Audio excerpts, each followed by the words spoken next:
Hey everyone, so I wanted to update again. I had my appointment this morning and it was an ultrasound and blood work again. My last one was 2 days ago, so we wanted to see how big the follicles were, how close I was getting to being ready to take the trigger shot and have the egg retrieval. So it was pretty good news, I think. I'll be honest, I'm a little bit disappointed. I'll tell you why. But overall, I do think it's good news, and I'm trying to embrace the positive and see it as good news. So last time on Sunday, I had 28 follicles that were that they counted. Today I actually had 30 follicles, which is a lot. It's really good. But when he measured them, he said that about 16 of them were the right size or looking like they would turn into mature follicles and end up being eggs when they were retrieved. So I was a little shocked by that. I was expecting higher. I didn't realize that so many would not be mature. So I'm still hoping that some more of the follicles will mature over the next day or two before I do the trigger shot, but they seem doubtful that any more would actually catch up. But there is a chance because each day they grow about 2 millimeters each. So, and that's a fairly consistent growth rate. So hopefully there are a few more that kind of catch up. I'm really hoping for around 20. I know that seems like a large number, especially for people doing IVF for fertility reasons. But you have to keep in mind that we're not doing IVF for fertility reasons. I can get pregnant, I can carry a baby. I've been pregnant 4 times, so that's not the problem. We need to have a really good number of eggs so that we can get as many embryos as possible, so we have a better chance of getting healthy embryos at the end of our testing. So the doctor was really happy with those numbers. He said that it's actually really good to have a mix of big mature follicles and smaller because it actually reduces my risk of getting ovarian hyperstimulation syndrome by quite a bit, which we were worried about happening. But as of right now, my estrogen levels are really good, and I'm not maturing too quickly, so and not too many. If all 30 were mature, then I would be at a really high risk of hyperstimulated ovaries. So I guess it's a good thing in a way, but I'm still secretly hoping to get a little bit more like along the lines of 20 or 22 eggs retrieved that are mature, just so we have a better number to work with. But he was happy with that, and I didn't get a call saying my estrogen was high from today, so that's also a good sign. So we're hoping to avoid the hyperstimulated ovaries, and if we can do that, then we'll still be on track for a fresh transfer next week if we get any embryos that are healthy, which obviously we're really hoping for, and that's why we did this. So after we met with the doctor and had the ultrasound, we actually asked to talk to the embryologist, and that's the person that fertilizes the eggs, that does the biopsies, and that looks after the embryos, basically. So they're the experts in that area. So he was really, really good. He came out and talked to us, and he kind of went through everything. I asked him a little bit about the grading system that they use for grading the embryos once they're fertilized. He went through kind of the process. So this is where I'm a little bit worried, I guess you could say, and a little bit unsure. He went on the numbers that we were kind of looking at and given so far. So right now, today, it looks like there's about 16 follicles that are mature. So let's just say those 16 were retrieved. I mean, they're going to retrieve all 30, but many of them won't be mature enough or big enough. So there might be a few more. We'll see. Let's just say 16. And so this is what the embryologist said. He said out of 16, maybe 12 of them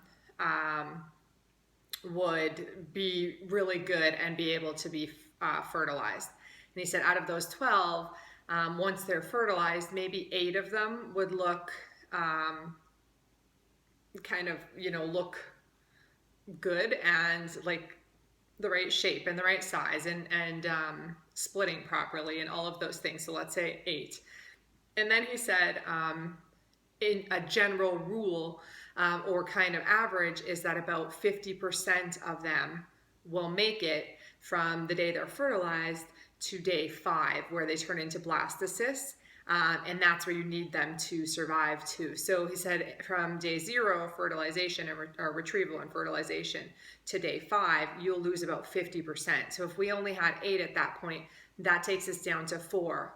And if we only have 4, that means we only have 4 to biopsy on day 3. And when you biopsy on day 3, you also have more of a risk of losing some of your embryos to a biopsy, because they're on day 3, they're only anywhere from 5 to 8 cells, and they're extracting 1 of them. So there's a more of a chance that you're going to lose them from the biopsy as well. So with the numbers he gave us, it was like, okay, it seems like we're starting with a really good number, but once you look at everything that has to happen and go right, all of a sudden we're down to maybe having 4 embryos to biopsy on day 3.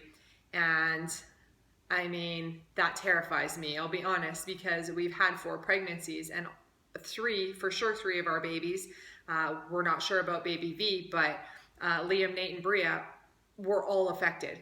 So to me, even though we only have, or supposedly it's a 25% chance of each embryo being affected, for us right now, it's more like 100 or for sure 75. So it's scary to only think of testing 4 embryos, because there is a chance that all 4 could come back affected, and we would have nothing to transfer for our fresh transfer. But there's also a chance that all 4 could come back not affected, right? They could be carriers or be healthy. So it's really totally unpredictable. We could end up still with 4 healthy embryos, or the fertilization rate and mature egg rate could be much better than what he was expecting, with just those general numbers from the embryologist, and we might end up with more. I don't know. But that was just kind of what we've been told to kind of prepare for. So we are probably going to be looking at smaller numbers of embryos to test, which I knew is kind of how it works with PGD. When you are testing, you do lose more and more. Because we're doing a day 3 biopsy, we are not able to do chromosome testing, which also kind of worries me. But if we were doing that, we'd have to do a day 5 biopsy, and then we would probably lose even more to chromosomes, which I guess in the end would have been better. So I'm feeling really torn, really back and forth on, did we make the right choice by going ahead and wanting to do this fresh transfer and doing the day 3 biopsy, or should we have done the frozen transfer in a few months and froze all so we could have done a day 5 biopsy and tested chromosomes? But there's benefits to both, so really we just have to go with our gut and with what we planned when we came here, and hope that it all works out. It's like anything medically, it's impossible to know. There's only general averages and ideas of how things generally work, but I've seen people I've done a ton of research, obviously. I've seen some people who have had 30 eggs retrieved and ended up with 1 or 2 embryos at the end. And this isn't even with testing, right? And sometimes it is, but they could have started with 30 and end up with 1 or 2. And then I've read about people who've started with 6 and ended up with 4, right? So, I mean, I'm trying to just remember that, we still have a really good number. Even if it is 16, that's still a great number. It could have been 6, it could have been 5, it could have been 2, right? So I'm still happy with that. I just was a little bit surprised, because I thought with having 26 follicles that would mean a little higher of an egg count. But I guess we'll find out. There's still time for them, I guess, to catch up, because we for sure have another day, so they should see a lot of them grow at least 2 millimeters by tomorrow. And then if we go 1 more day to Thursday, then that would give a few more a chance as well. So they are thinking I will be taking the trigger shot probably either tomorrow or on Thursday. Today is day 9 of my stimming meds, and the average is about day 12. So I did respond better than some people might, but like I've said before, that's not my problem. I have active ovaries and a lot of follicles, and so we didn't really expect there to be a problem with that. So tomorrow might be trigger day, and if it is, then 2 days after your trigger shot is when you have the retrieval. So we will see what happens. So it'll either be tomorrow or Thursday, I think, by the way things are going. So cross your fingers and let's hope for closer to 20 eggs, because that number of 16 dwindling down to 4 to be tested, and then in my mind of how many are going to be affected and not, is sort of starting to stress me out. I've been pretty good up until now, but today it just kind of threw me for a loop a little bit. So I'm still feeling really hopeful, and I still feel like we're making the right choice by doing a fresh transfer. It's just a lot of things out of your control, and anybody who knows me knows that I like to have control over what's going on, and I'm organized, and I like to know things, and this is something that is out of my control and I can't control it. There's nothing I can do about it. So I just have to take things day by day and hope that tomorrow we have a few more that caught up, or that I'm kind of hoping we wait until Thursday to do the trigger, so that gives an extra day for those smaller follicles, because there are a lot of them, like almost half of them are there. So let's hope that a few more of them will mature and we can get a good number of healthy embryos out of this. So all right, sorry for the long update. I know lots of you have been asking me, and I thank you so much for your support and for following my journey and story.